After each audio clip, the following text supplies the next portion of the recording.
Hello，你好，欢迎回来，Welcome back to this super episode where we combined both Wisdom Wednesday and Toy Thursday. We are going to learn about Chinese culture through one of our toys. Honestly, I've been gearing up for this episode for a while, but just haven't done it because I knew it was going to be quite involved. But here we are. We are doing it. The date is July 9, 2025. And who are we going to be talking about today? None other than Sun Wukong, Sun Wukong. Also, the guy who basically gave rise to the fame of Goku in Dragon Ball. Sun Wukong, the Monkey King. Sun Wukong came from the classic Chinese literature called The Journey to the West. Journey to the West was written, basically put together by author Wu Cheng'en in the 16th century. So it's been a while. But it is before we get into it, it is very important for us to understand that Wu Cheng'en did not write all the Journey to the West because the Journey to the West has been written and rewritten, and additions have been made. Different versions have been added onto it. Different folklore, stage play, theatrical performances, many different retellings of the story. So what we think we know of the Journey West today, including those people who think they know the Journey West because they played the Black Myth Wukong video game. It's not the original. Okay, so today I'm going to tell you the story of Sun Wukong, the Monkey King, as told to us from the original Journey to the West. And from there on, we're going to look at an action figure of Sun Wukong himself, made by the Four Horsemen Studio as part of their Figura Obscura line. I believe was 2023, unless I misremember, but I do believe this was 2023 when this came out. Um, First, let me say this. A lot of people today like to debate Journey to the West. And there's nothing wrong with that. I mean, debating books is fun, but it's always important to keep in the back of our mind that number one, it was not written by one author. It was added on to, changed, and embellished by many different authors through the hundreds of years. Number two, the original Journey to the West was written a little bit like Tolkien's Lord of the Ring, in which I mean there was a lot of poetry. Like, rather than giving you a proper description of how tall a character is, how strong a character is, what they were wearing, what their magic was, what kind of attacks they were doing, the author used poetry for a lot of those details. Um, so you can't take a lot of the what the author said seriously because a lot of the words were chosen not because they were accurate but because they fit the rhyming scheme of the poem, or they were uh, going for an artistic license. They were going for an kind of an embellishment for things to sound good. For example, when 猪八戒, the 孙悟空's uh, uh, uh, uh, fellow companion, the pig demon 猪八戒, when 猪八戒 first came out, the poem made his uh, weapon, the nine-toothed rake, sound like it can shatter Sun Wukong, like it was made by Lao Tzu himself and used the might of 20 different gods, and it was made specifically to kill people who have invincibility, who are invulnerable to attack.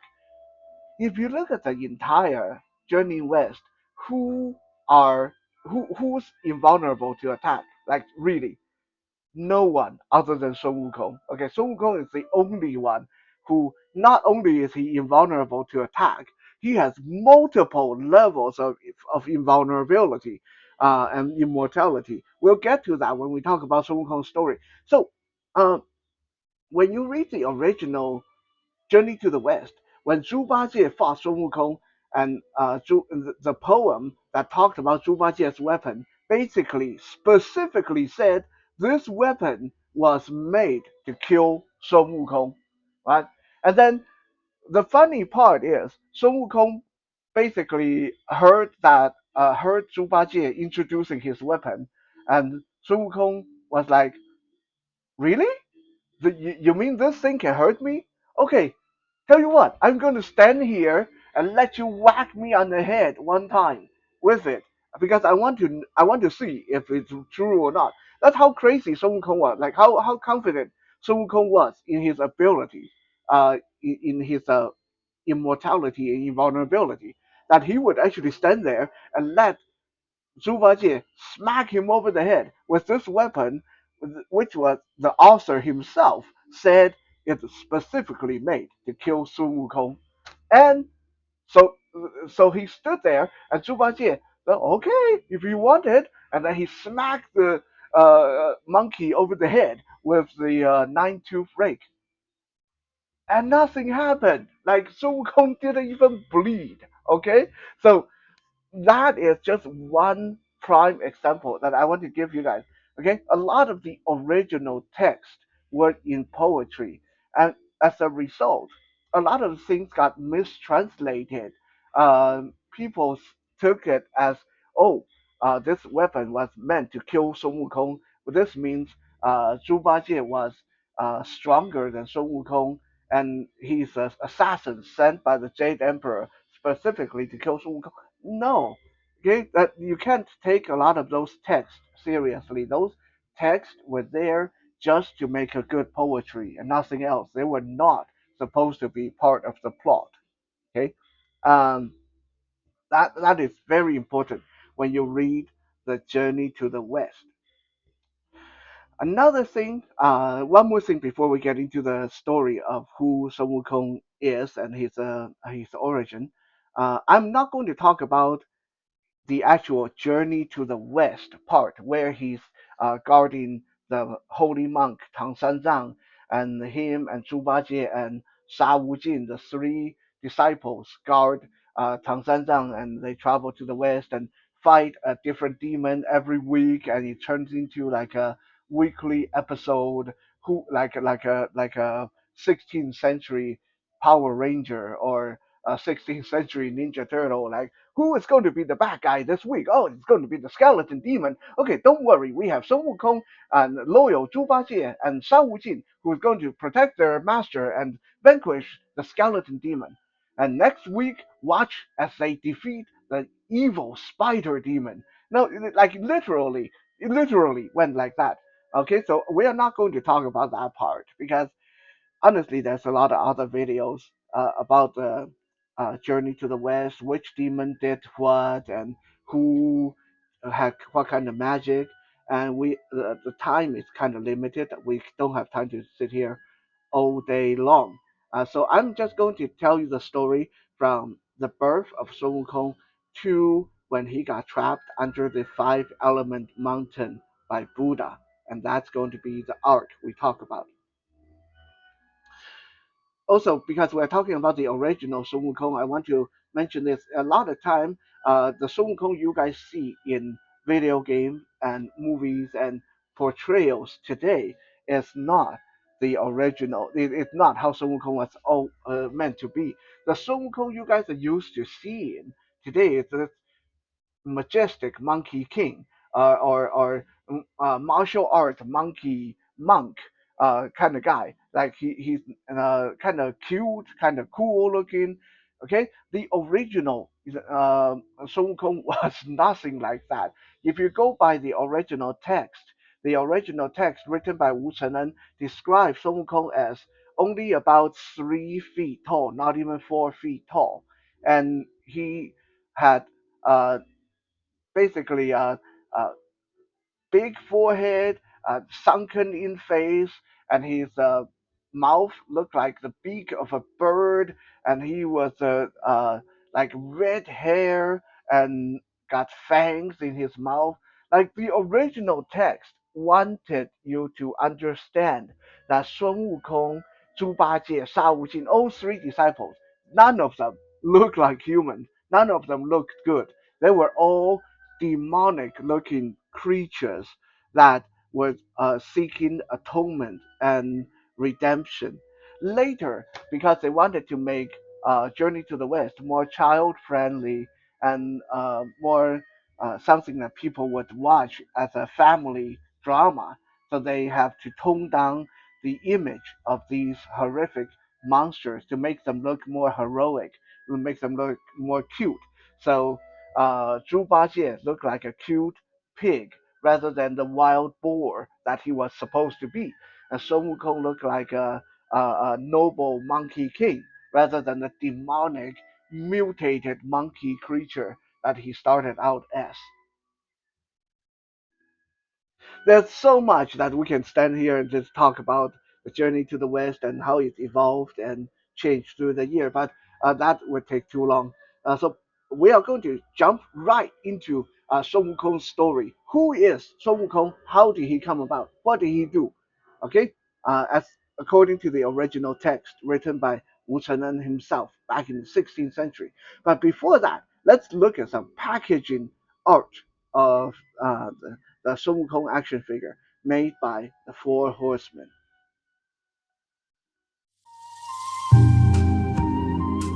Like most Figura Obscura figures, this come in a pretty fancy box with a folding outer cover. The outside of the cover shows Sun Wukong and the various demons he vanquished on the way to the journey west.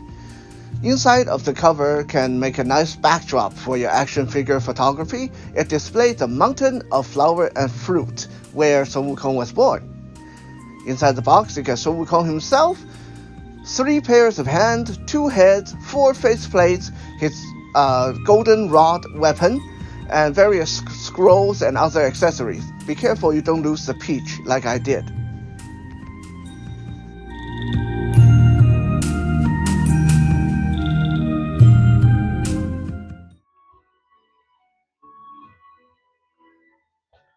The story starts as a long, long time ago.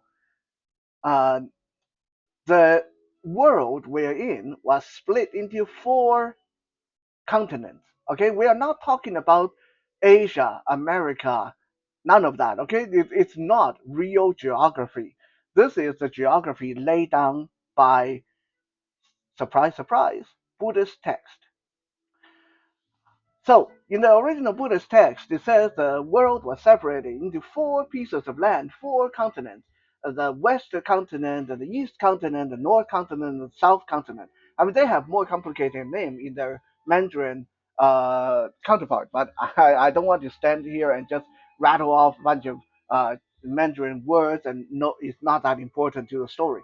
Just remember, okay, the way the world is there's 4 continents: north, west, south, and east. And in the middle of this 4 continents, there's a holy mountain, and the mountain basically go up and up and up into heaven.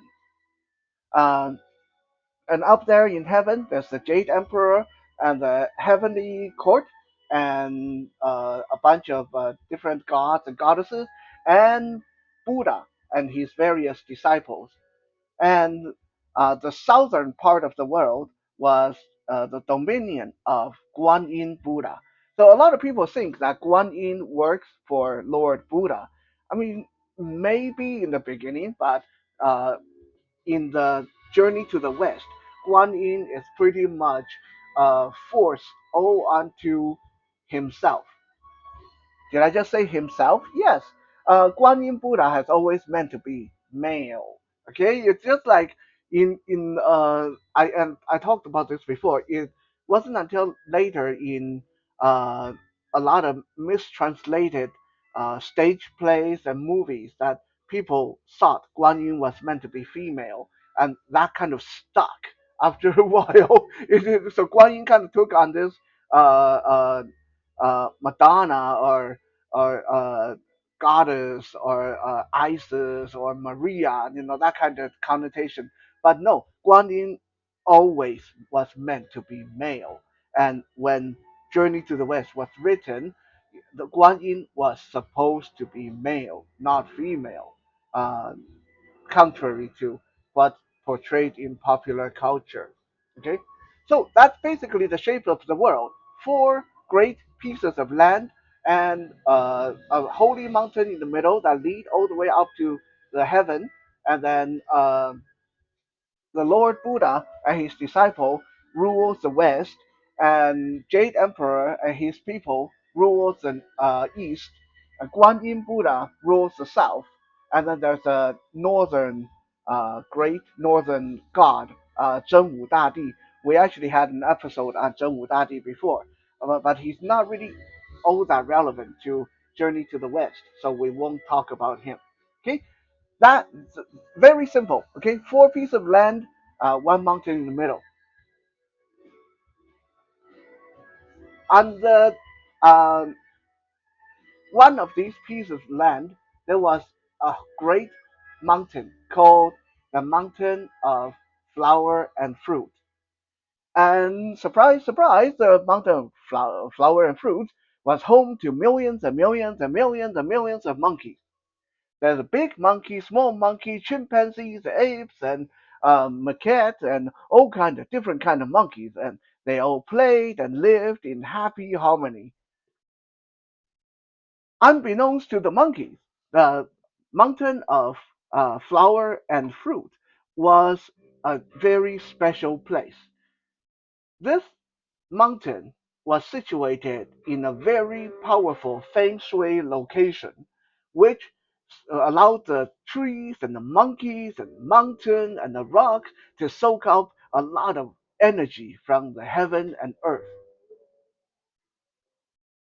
On top of the mountain sat a big rock in the shape of an egg. This rock was situated in such a way that there's no tree around it. It was exposed to the sky, to the moon, to the sun. It soaked up the sunlight and the moonlight and the starlight, and it has been there since Pangu created the world. So imagine this, all this holy cosmic energy come down, soaking into the mountain, and the first thing they hit is this big stone egg on top of the mountain. So this egg is basically storing up cosmic energy for millions and millions and millions of years. And finally, one day, the stone egg cracked and blew apart, and a small, ugly looking monkey was born. And that's our Sun Wukong. Of course, at this point, he's not Sun Wukong. At this point, he didn't have a name. This monkey, after being born, already could jump and play and communicate with other monkeys. And he didn't need to be brought up by mother or father. He could hunt for food himself. He knew how to climb trees. He learned from other monkeys. And within a few days, he's playing with other monkeys and he's communicating with them, going on adventures with other monkeys, and eating fruit and drinking from the river and catching fish and doing all the things that monkeys like to do. Unbeknownst to everybody on Earth at this point was when this monkey, we'll just call him Sun Wukong, even though didn't have his name yet. When Sun Wukong was born, he created such a disturbance in the force that the Jade Emperor and all the other gods and goddesses felt it all the way up in heaven. It's like this boom, like this vibration in the cosmic energy. So the gods and goddesses were, oh, what happened? And one of them went down and took a look and came back and reported to the Jade Emperor and said, Your Majesty, there is a powerful, powerful monkey being born on the mountain of fruit and flower. That's the disturbance in the forest we felt. But this monkey is now mingling with all the other monkeys, and I fear that if he continue to eat mortal food and do mortal things, he will lose his holy energy. He will turn into just a regular monkey. Should we go down and bring him up here so he can grow up in heaven and become one of us? And this is, I'm not making this up. Like this is in the original text. One of the things that show just how WTF the Jade Emperor can be sometimes. The Jade Emperor in the original text says, "Who cares? Leave him be. Let him be a normal monkey. We don't need him." So you can see that, like, even from day one, when Sun Wukong was born, the Jade Emperor kind of discriminated against him and tried to set him up to fail. Okay, this was in the original text.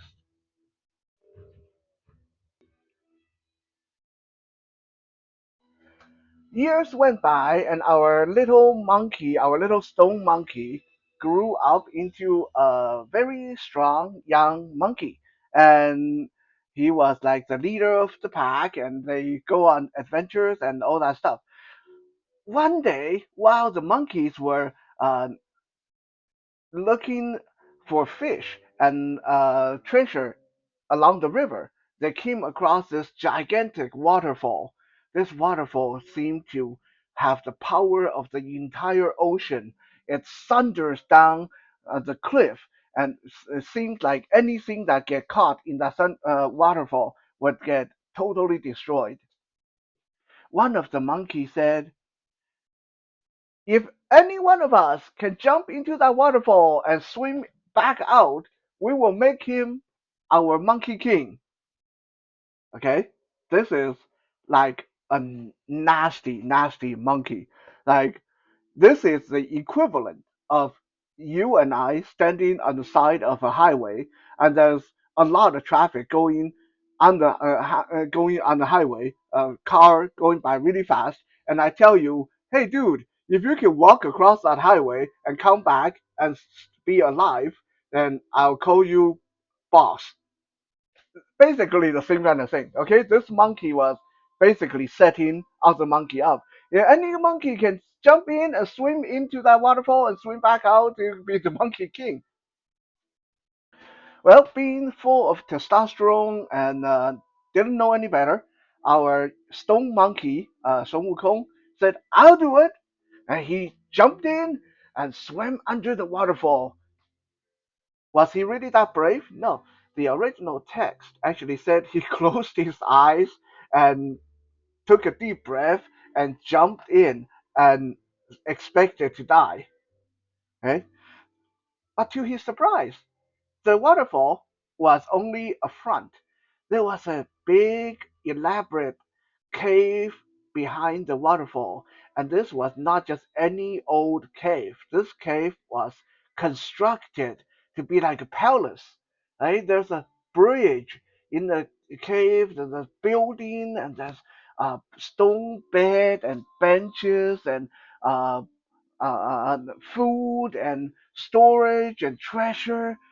So he came jumping back out of the waterfall and said, "Guys, guys, there's a palace. I found that's a palace behind the waterfall. Hey, you guys said if I come back alive, I'd be your king." So all the other monkeys said, "Well, he did find the palace and he did jump into the waterfall and came back alive. So yeah, sure, you'll be our monkey king from now on." Now, Monkey King is not the only thing that the original text say Mei Hou Wang. Okay, so he's not just the Monkey King. He is the beautiful Monkey King. And that's his full title. Now, some people say, "Well, I thought you said he was monstrous and ugly looking." Well, yeah, by human standard, but you can imagine he's a monkey that was like almost 4 feet tall, and uh, he looked different from other monkeys.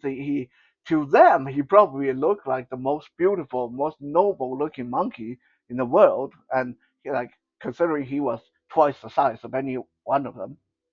So yeah, the beautiful Monkey King totally fit from the monkey point of view.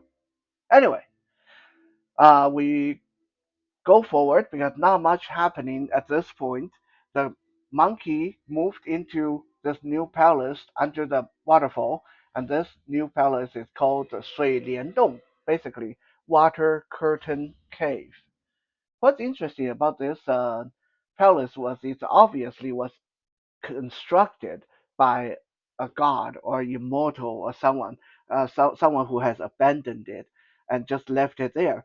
And under the bridge in this cave, this is going to be important later, but I'm going to just like mention it now. Under the bridge in this cave, there's a water pathway that will lead all the way to the palace of the Dragon King of the Eastern Sea. Okay, that this is uh, relevant to our story. So just keep that in the back of your mind. So the our monkeys moved into the palace and set up shop there. Like I said, there's millions of monkeys in the mountain, and now they're all under the leadership of our beautiful Monkey King. He's still not Sun Wukong at this point. Years and years gone by, the monkeys just doing their things, having fun. How many years? 300 years went by before anything else happened. Some people say, well, wait, hold on a sec. How did these monkeys live for hundreds of years?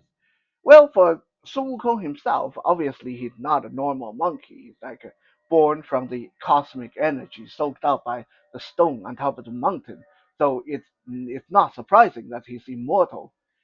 But even the original text actually gave you a hint why animals such as monkeys and fish and stuff like that lived for a really long time. It's because they did not have names. And I don't know if you guys remember when we talk about the underworld, the afterlife in the Chinese religion. Everyone's name is written down in the judge's book. So uh, there's a book that uh, tells so and so born this year, died this year. So it's all recorded. But because animals didn't have name, so animals were not within the control of the afterlife. So animals they would die if they get eaten or if they got sick. But if nothing happened to them, then essentially they could live for hundreds and hundreds of years because they were not within the jurisdiction of these books from the afterlife.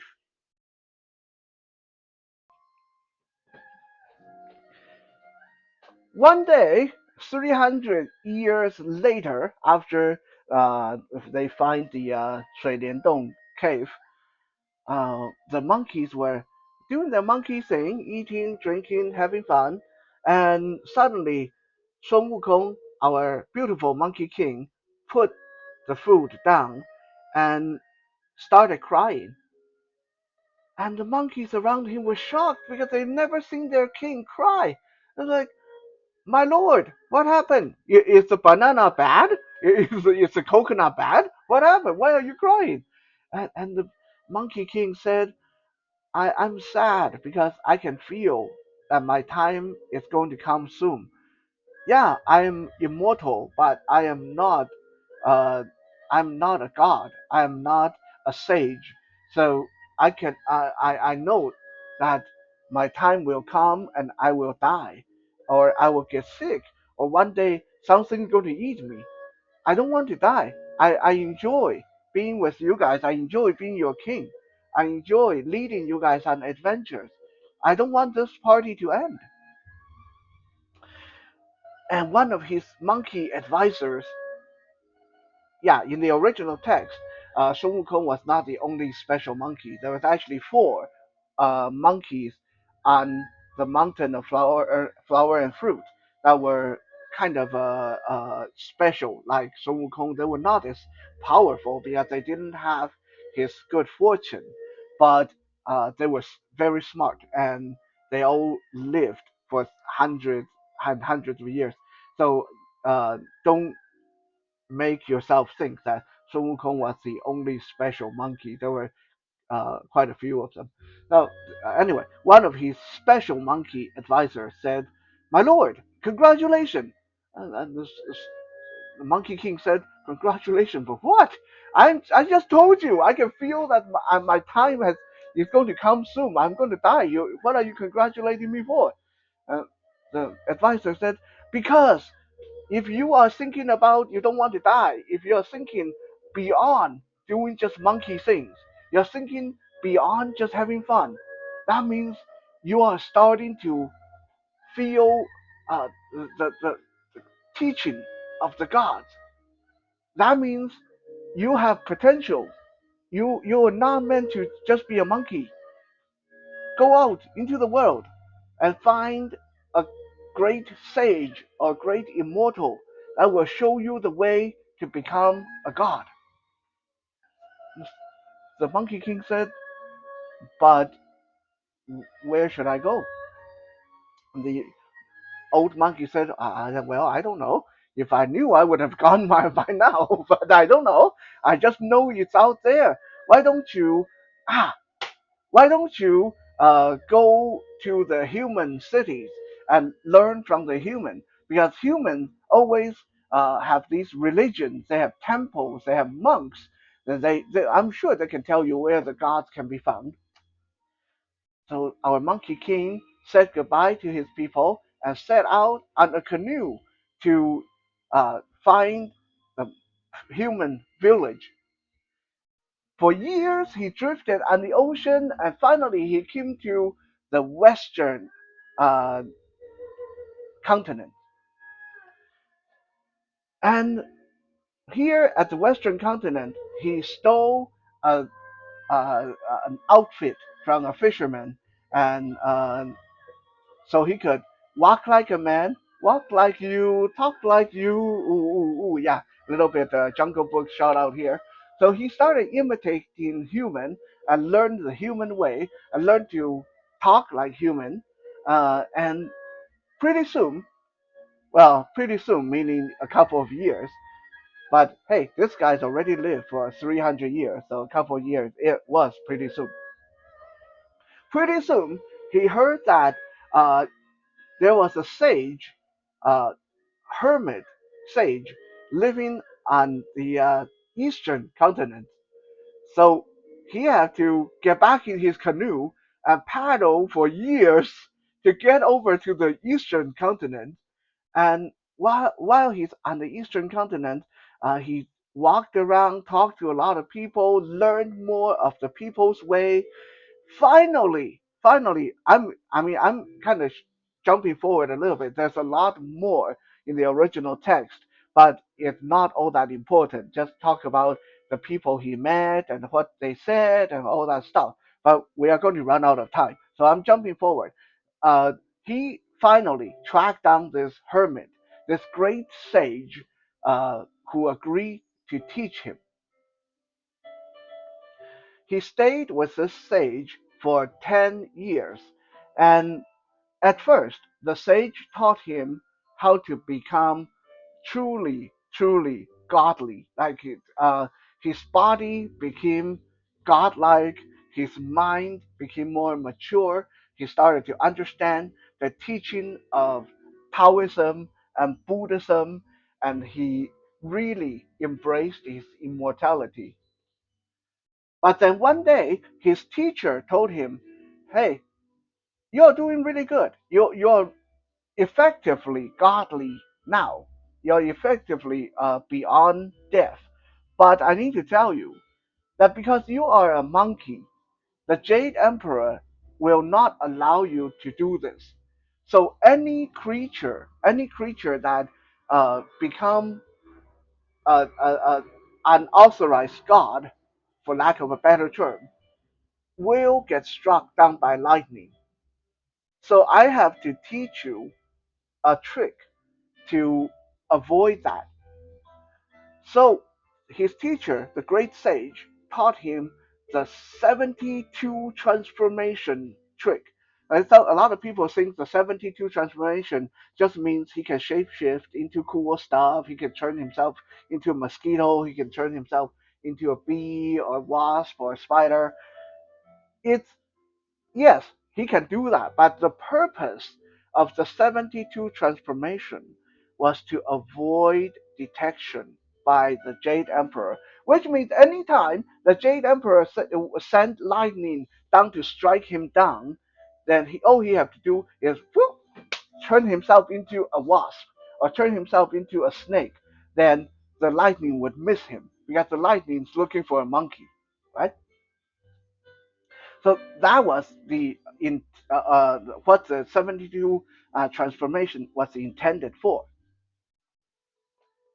And then one day, when Sun Wukong and a bunch of his fellow students were studying their magic, his teacher came to him and said, uh, "How's your flying coming along?"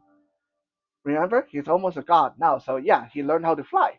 So Sun Wukong said, "Well, I can fly." So he jumped up into the air and hovered about 30 feet off the ground.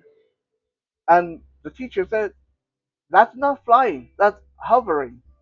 Sun Wukong said, "Well, okay, here, let me show you." And as he started flying around the school, well, drifting was more like it. Like his flying was so slow that he was barely clocking in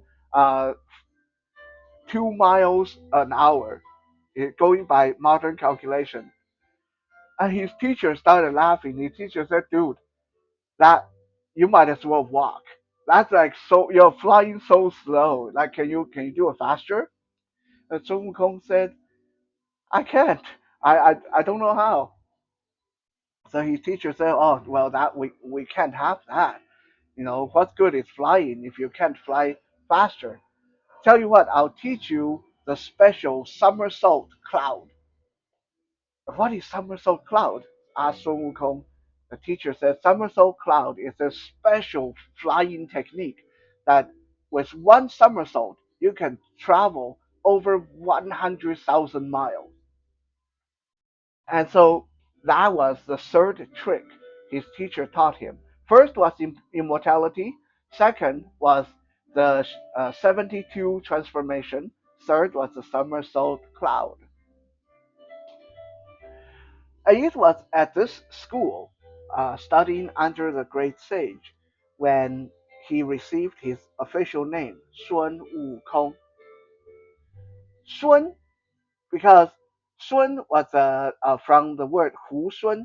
Hu Sun is what Chinese people call monkeys. Okay, so if someone say you look like Hu Sun, it means that you look like a monkey. Um, Wukong, Wu means to understand, to acquire, to reach. Kong is the ultimate state of Buddhism, the state of emptiness, the state of no desire for anything. So Sun Wu Kong means a monkey who has uh, come to the realization and understand the power of emptiness. That's what Sun Wu Kong means.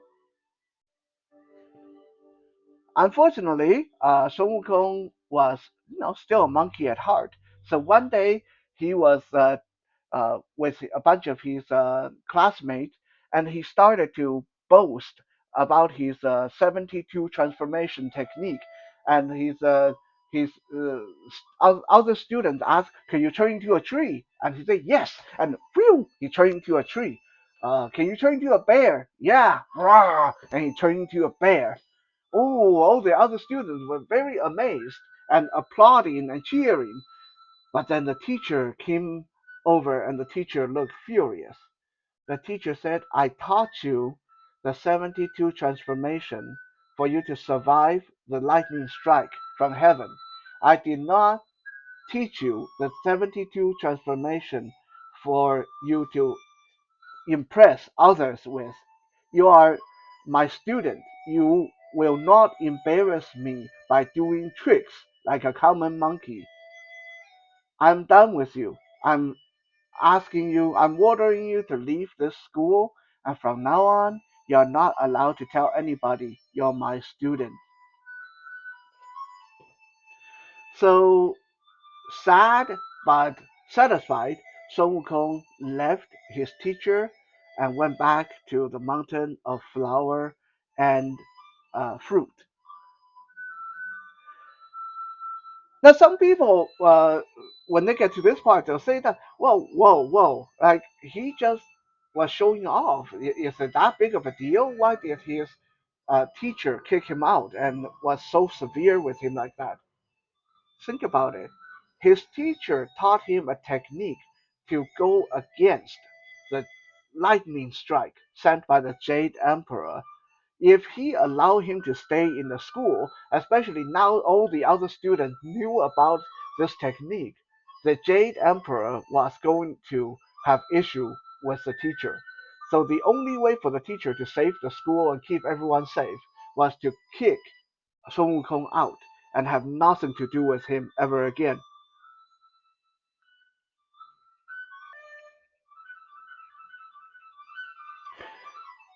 So, okay, now Sun Wukong left his teacher, and using his somersault cloud technique, it only took him like 2 seconds to get back to the mountain of flower and fruit.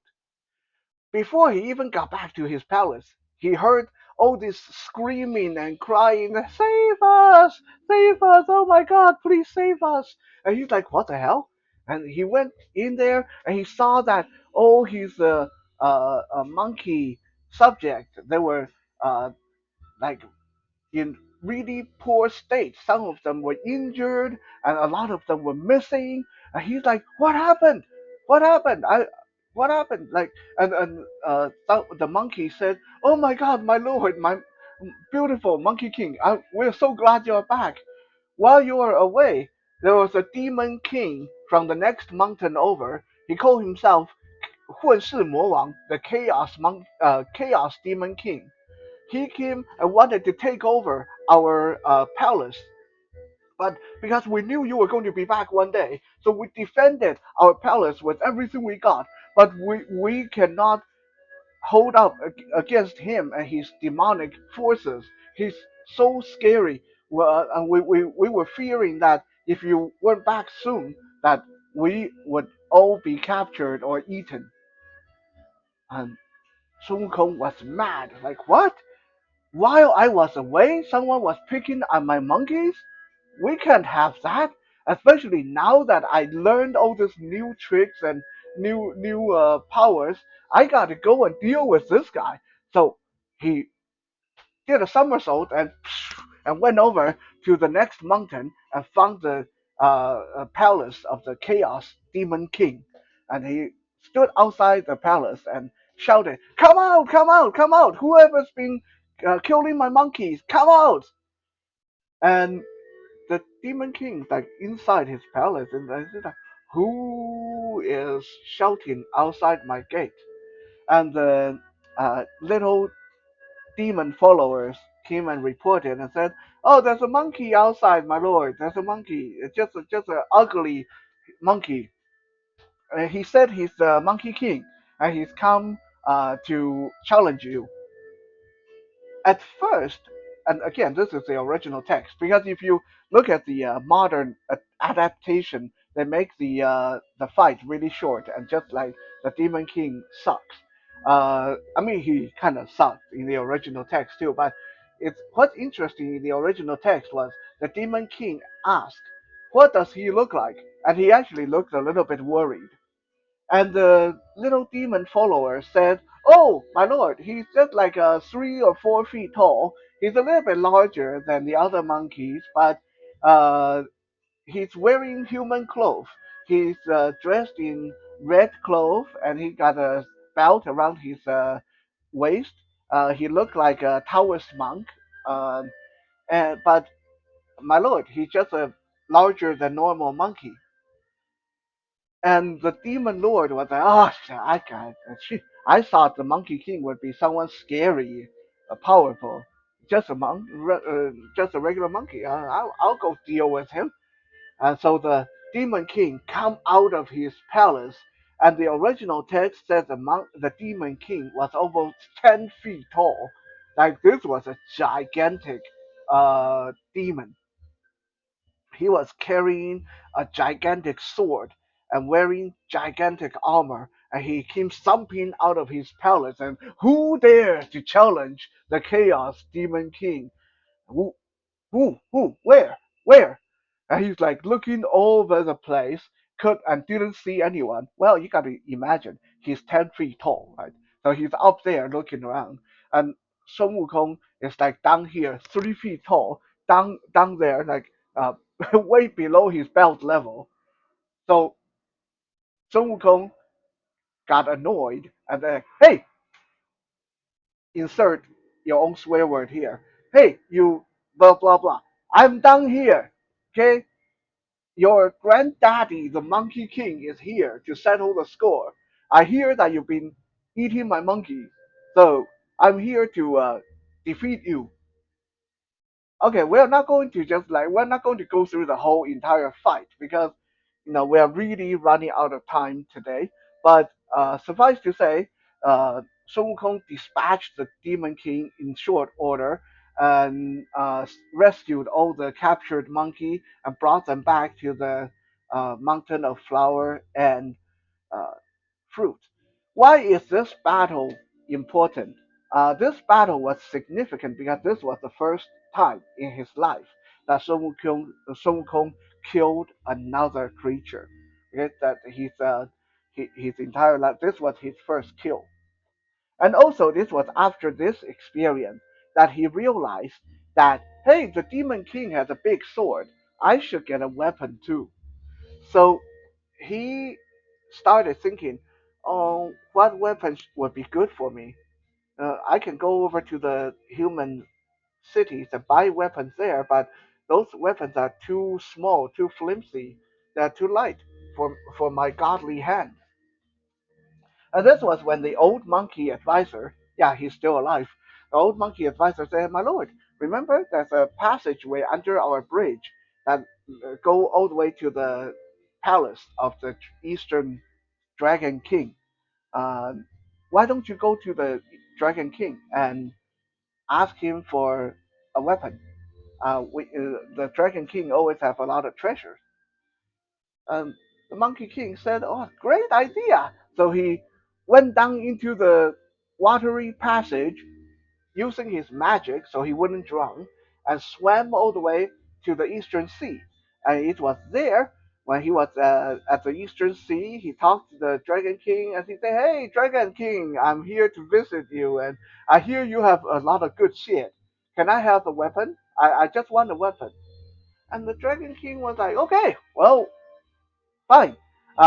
We have this giant battle axe that weighs 800 pounds, and Sun Wukong grabbed the battle axe and tested out a couple of times, and the battle axe broke.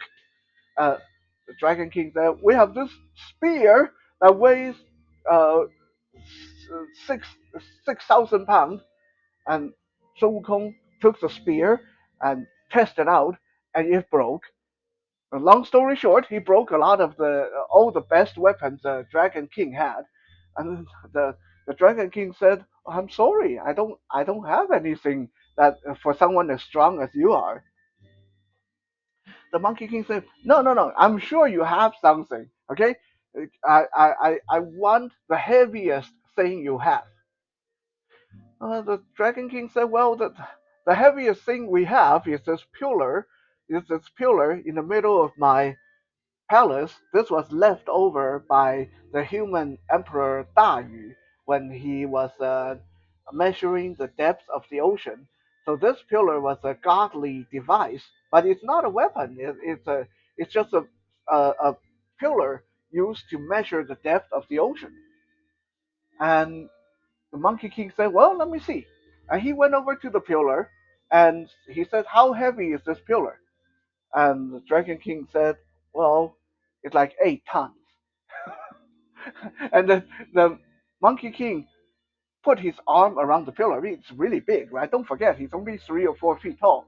And he put his arm barely reaching around the pillar. and he picks it up, and he goes, "Yeah, this is perfect. This is perfect."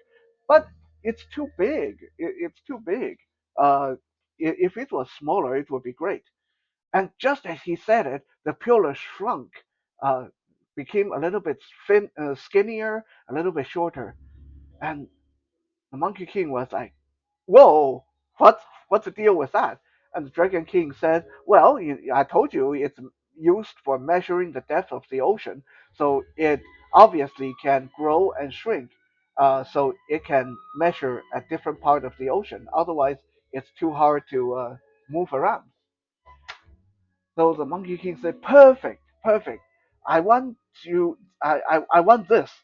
Well, the Dragon King said, "Well, it's just a measuring device. No one's using it. So if you want it, take it."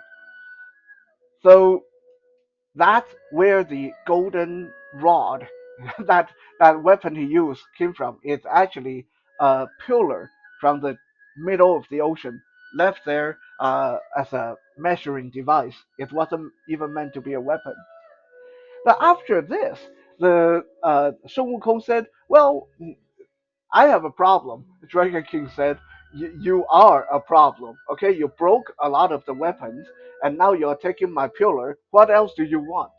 And the Monkey King said, "Well, now I have a great weapon, but I look at me. I'm a monkey dressed in just regular human clothes. How can someone so great as me be without a proper suit of armor? Come on, you gave me a great weapon. You have to give me armor too."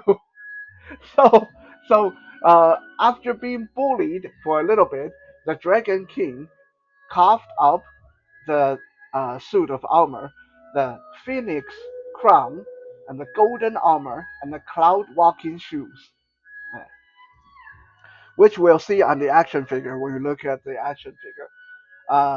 So now, armed with his entire uh, new outfit, the phoenix crown, the golden battle armor, and the cloud walking shoes, and the new golden rod, Sun Wukong went back to the mountain. After went back to the mountain, he realized that there's a problem because now that he has a name, he's actually under the jurisdiction of the underworld of Yanluo Wang, of King Yama. Even though he's immortal, but because now he has a name, his name is Sun Wukong, so his name is entered into the record book of the underworld, which means the underworld police is going to come for his soul one day. Worse than that, because he has a name, so he started letting all his monkeys using his surname, which is Sun. So all the monkeys in that mountain is like Sun Junior, Sun number two, Sun number three. They all have names, which means they're all going to die. Well, easily solved.